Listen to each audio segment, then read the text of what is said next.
There is a psalm that says, "Weeping may endure for a night, but joy comes in the morning." I don't know about you, but that doesn't always feel true to me. If it's been a long night, a tough night, joy is, it seems, to what break forth a few hours later when I have to get up. Joy doesn't seem to come in the morning. Weariness comes in the morning. Now, I think we have different ideas of this word joy. I think the most common being this extreme happiness, that happiness multiplied. But biblical joy, and the joy that's referred to in our scriptures, is not this idea of extreme happiness. Happiness is temporary. It's fleeting. It's circumstantial. But biblical joy is a natural product of hope and peace. When hope and peace collide, joy bursts forth, at least eventually. It may not always be the next morning, but at some point, the reality of God's goodness is greater than the reality of my circumstances. I want us to now look at Psalm 30 together, and let's look for joy in the midst of darkness. I will exalt you, Lord, for you lifted me out of the depths and did not let my enemies gloat over me. Lord my God, I called to you for help and you healed me. You, Lord, brought me up from the realm of the dead. You spared me from going down to the pit. Sing the praises of the Lord, you his faithful people. Praise his holy name. For his anger lasts only a moment, but his favor lasts a lifetime. Weeping may stay for the night, but rejoicing comes in the morning. When I felt secure, I said, I will never be shaken. Lord, when you favored me, you made my royal mountain stand firm. But when you hid your face, I was dismayed.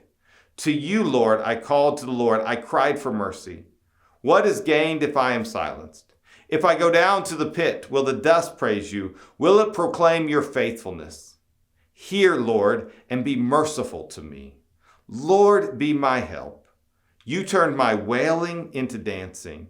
You removed my sackcloth and clothed me with joy, that my heart may sing your praises and not be silent.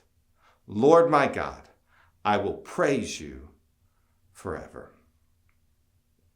And so now, as a group, I want to invite you to share your reflections on this text that I just read and on the relationship between darkness and joy. I think it was around 15 years ago, during one of the bad ice storms that we sometimes have here in Oklahoma, that there was drama in my parents' neighborhood up in Owasso. On one side of the street, they had power, but the other side of the street did not. One side was able to live life as normal, but the other side was either living somewhere else or forced to adjust to a powerless reality. And the big drama? What do we do about Christmas lights for those that had power? Some people thought that the Christmas lights was unnecessarily flaunting the power that they had and others did not. Others thought that their Christmas lights were a reminder of light in the midst of darkness. In the same way, joy has a way of being problematic from time to time for others. True joy, the ability to have hope and peace no matter the circumstance, is confounding to others.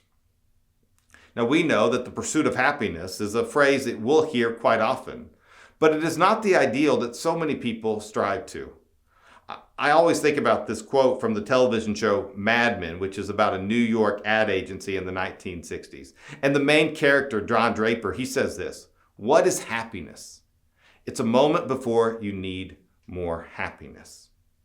Our pursuit then should not be for happiness, but for God. Because when we pursue God, then we receive what God gives, which is joy.